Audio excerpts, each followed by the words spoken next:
നമസ്കാരം, എല്ലാവർക്കും പുതിയൊരു വീഡിയോയിലേക്ക് സ്വാഗതം. ഇപ്പോൾ നമ്മൾ വോട്ടർ പട്ടിക പുതുക്കലിന്റെ ഭാഗമായിട്ട് ഒരു നിർണായക ഘട്ടത്തിലൂടെ കടന്നു പോയിരിക്കുകയാണ്. കരട് വോട്ടർ പട്ടികയിൽ നിന്ന് പുറത്തായവർക്ക് ഇപ്പോൾ ഹിയറിംഗ് ഇതിനോടകം തന്നെ ലഭിച്ചു കഴിഞ്ഞു കാണും. അതുമായിട്ട് സംബന്ധിച്ച് കുറച്ച് കാര്യങ്ങളാണ് നിങ്ങളുമായിട്ട് ചർച്ച ചെയ്യുന്നത്. ഹിയറിംഗിന് നോട്ടീസ് ലഭിച്ചവർ എന്ത് ചെയ്യണം? ആധാർ കാർഡ് മാത്രം മതിയോ? അതുപോലെ തന്നെ പ്രവാസി വോട്ടർമാർ ഹിയറിംഗിന് ഹാജരാകണോ? തുടങ്ങിയ കാര്യങ്ങളൊക്കെയാണ് നമ്മൾ ചർച്ച ചെയ്യുന്നത്. ഇപ്പോൾ ആദ്യം തന്നെ പറയട്ടെ, ഹിയറിംഗ് ഒരു വലിയ പ്രശ്നമുള്ള കാര്യമല്ല. നമ്മൾ ഇവിടെയാണേലും ഹിയറിംഗിന് ആൾക്കാർ ഹാജരായിട്ട് മിക്കവരും ഹിയറിംഗിൽ പാസ്സാകുകയാണ് ചെയ്തത്. എന്തെങ്കിലും ഒരു രേഖ അവർ ഹാജരാക്കി ഹിയറിംഗിൽ നിന്ന് നടപടിക്രമങ്ങളിൽ നിന്ന് ഒഴിവാകുകയാണ് കൂടുതലും ചെയ്യുന്നത്.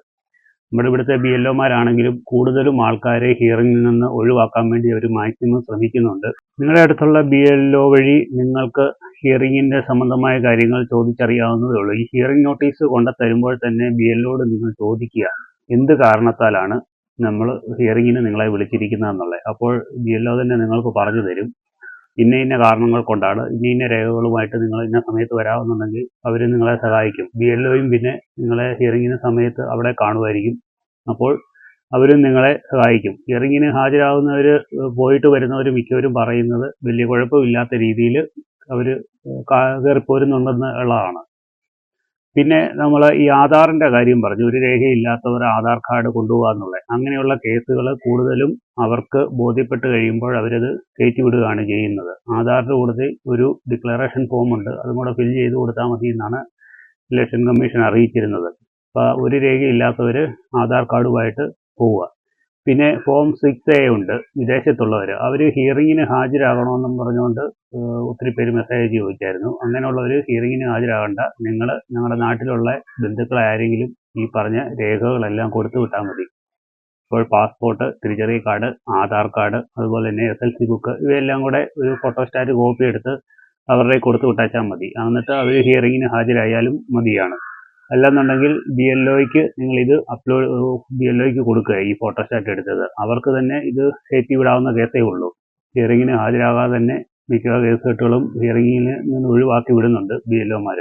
പിന്നെ അതുപോലെ തന്നെ ഫോം 6 ഓൺലൈനായിട്ട് നൽകിയവർ, അതുപോലെ തന്നെ ഫോം 6, ഫോം 7, ഫോം 8 ഇവയൊക്കെ ഓൺലൈനായിട്ട് നൽകിയവർ അവരുടെ കാര്യമാണ്. അതായത് ഫോം 6 ഓൺലൈനായിട്ട് കൊടുത്തവർ അവർ കറക്റ്റായ രീതിയിലാണ് എപ്പോഴും അപ്ലോഡ് ചെയ്യുന്നത്. അതായത് എന്തെങ്കിലും സിസ്റ്റത്തിൽ മിസ്റ്റേക്ക് ഉണ്ടെങ്കിൽ അതിൽ തന്നെ എറർ കാണിക്കാറുണ്ട്. അന്നേരം നിങ്ങൾ ശരിയായ രീതിയിലുള്ളതാണ് കൂടുതലും കൊടുക്കുന്നത്. അങ്ങനെയുള്ളവരെ ഹിയറിംഗിലൊന്നും വിളിക്കത്തില്ല. അവർ BLO നിങ്ങളെ വീട്ടിൽ ഒരു വെരിഫിക്കേഷൻ മാത്രമാണ് നടത്തുന്നത്. അതായത് നിങ്ങൾ ഇന്നപോലെ ഈ വീട്ടിലെ അംഗമാണോ അല്ലെ ഇന്ന ആളാണോ എന്നുള്ള BLOയുടെ ഒരു വെരിഫിക്കേഷൻ മാത്രം മതി.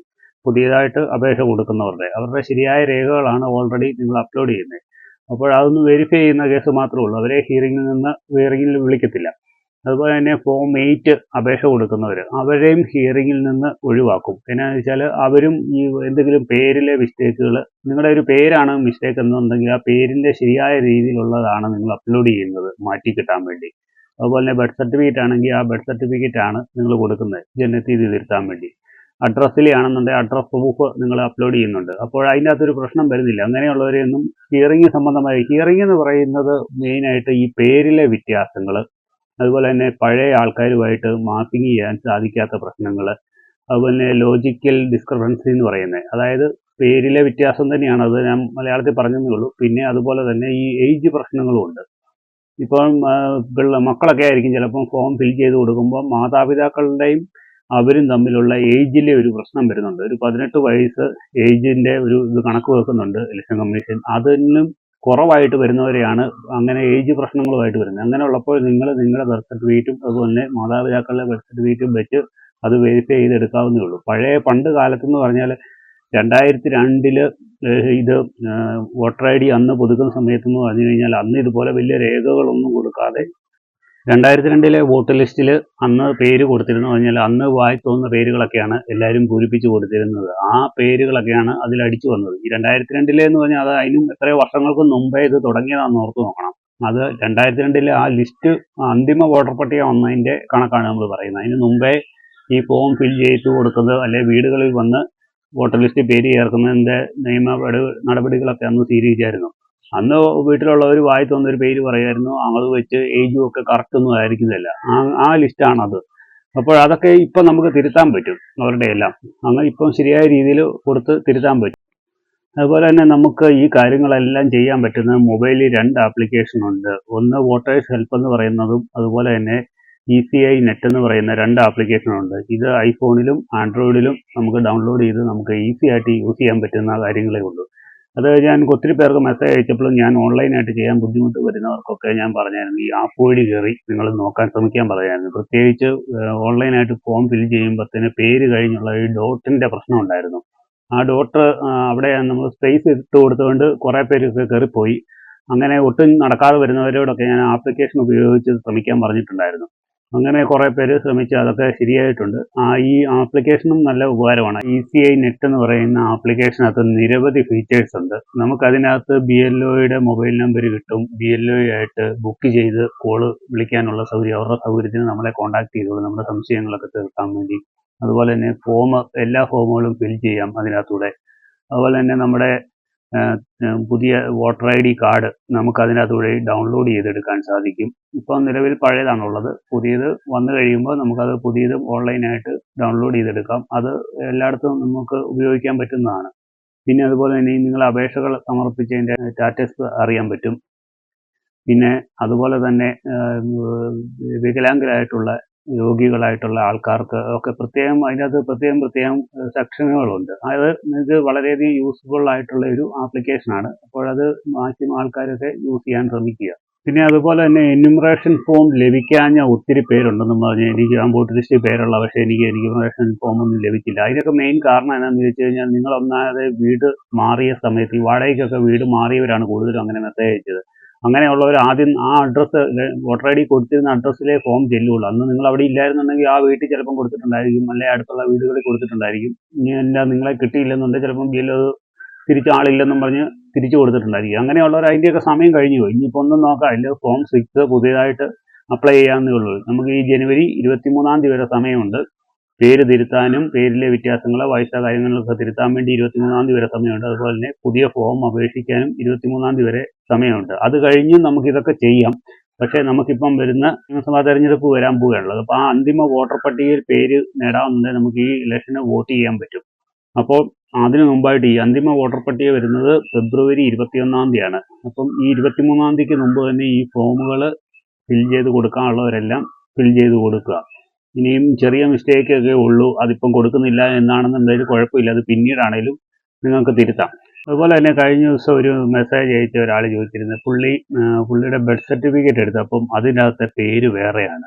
SLC ബുക്ക് തൊട്ട് ബാക്കിയുള്ള എല്ലാ രേഖകളിലും മറ്റൊരു പേരാണ് ഉള്ളത്. അപ്പോൾ വോട്ടർ IDയും പുള്ളി കരട് വോട്ടർ പട്ടികയിൽ ഉണ്ട് താനും.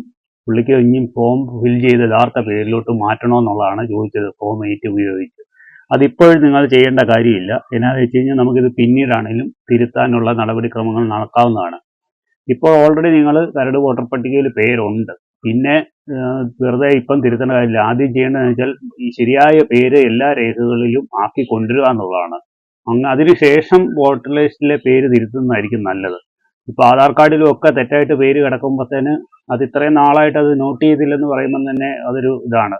അത് വെച്ച് പാസ്പോർട്ട് വരെ ആയിപ്പോയെന്നുള്ളതാണ് തെറ്റായ പേര് വെച്ചുകൊണ്ട്.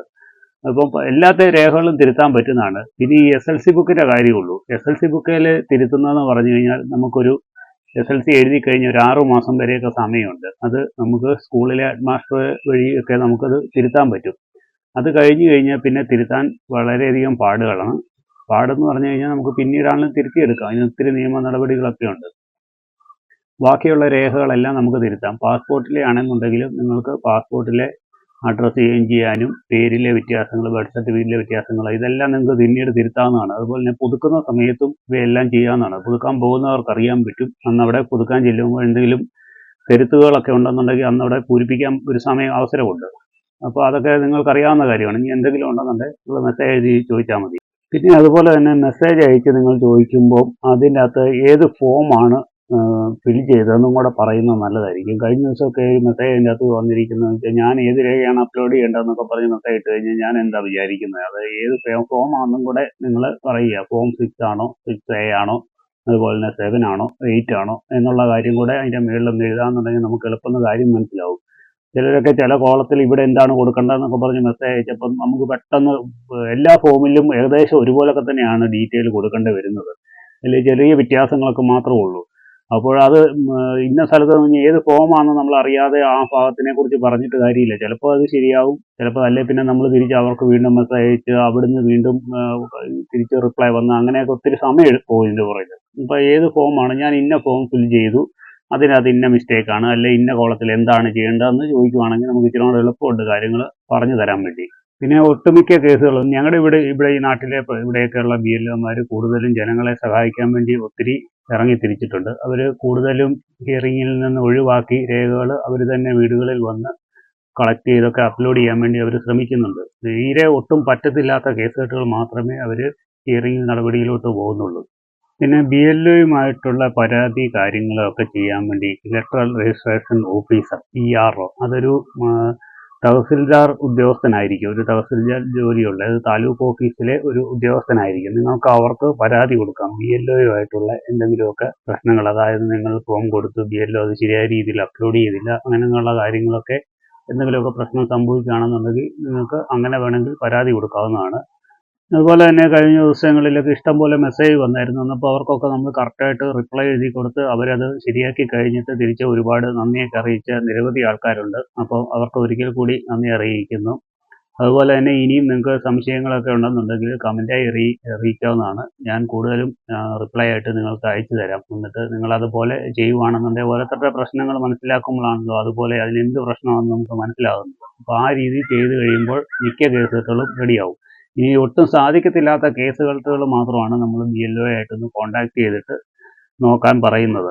അല്ലാത്ത ഈ ഓൺലൈനായിട്ടുള്ള സംഭവങ്ങൾ നമുക്കിപ്പം ഏകദേശം കാര്യങ്ങൾ കറക്റ്റാണ്, എങ്ങനെയാണ് ചെയ്യേണ്ടതെന്നുള്ളതെല്ലാം പലരുടെ ഫോം ഫിൽ ചെയ്ത് കൊടുത്തുകൊണ്ട് നമുക്ക് കറക്റ്റായിട്ട് അറിയാൻ പറ്റും. നമ്മളിപ്പം നേരത്തെ എന്യൂമറേഷൻ ഫോം കൊടുത്തതിൻ്റെ കാര്യങ്ങളിലാണ് മിസ്റ്റേക്കുകൾ ഉള്ളതാണ് നമുക്കിപ്പോൾ പല രീതിയിലും. അതായത് ഇലക്ഷൻ കമ്മീഷൻ പറഞ്ഞ പോലെ ഇപ്പോൾ നമുക്ക് ഹിയറിംഗ് സംബന്ധമായ വിവരങ്ങൾ കറക്റ്റായിട്ട് കിട്ടുന്നില്ല. പിന്നുള്ളത് BLOയുടെ കയ്യിൽ നിന്നുള്ള വിവരങ്ങളാണ് നമുക്ക് ലഭിക്കുന്നത്. ആ വിവരങ്ങൾ നമ്മൾ മാക്സിമം കളക്ട് ചെയ്തിട്ട് നിങ്ങളുമായിട്ട് ഷെയർ ചെയ്യുന്നുണ്ട്. അവരിപ്പം ഇതിൻ്റെ ഹിയറിങ്ങിൻ്റെ തിരക്കിലായതുകൊണ്ട് നമുക്കിപ്പോൾ അവരോട് ചോദിക്കാനും പറ്റത്തില്ല. മൊത്തത്തിൽ അവർ നിരവധി എല്ലാ ദിവസവും സമയം വെച്ചാണ് ഓരോരുത്തരെ ഹിയറിങ്ങിന് വിളിക്കുന്നത്. ആ സമയത്ത് അതിൻ്റെതായ പ്രശ്നങ്ങളും അതിൻ്റെ രേഖ ശുദ്ധിയാക്കാനും ഒക്കെ അവർ ഭയങ്കര ബിസിയാണ്. അപ്പം നമ്മൾ അവരെ ശല്യം ചെയ്യുന്നതും ശരിയല്ല. അപ്പോൾ നിങ്ങൾ എന്തെങ്കിലും സംശയ കാര്യങ്ങളൊക്കെ ഉണ്ടെന്നുണ്ടെങ്കിൽ കമൻറ്റായി അറിയിക്കുക. വീണ്ടും നല്ലൊരു വീഡിയോ ആയിട്ട് വീണ്ടും വരുന്നത് വരേക്കും. ബൈ.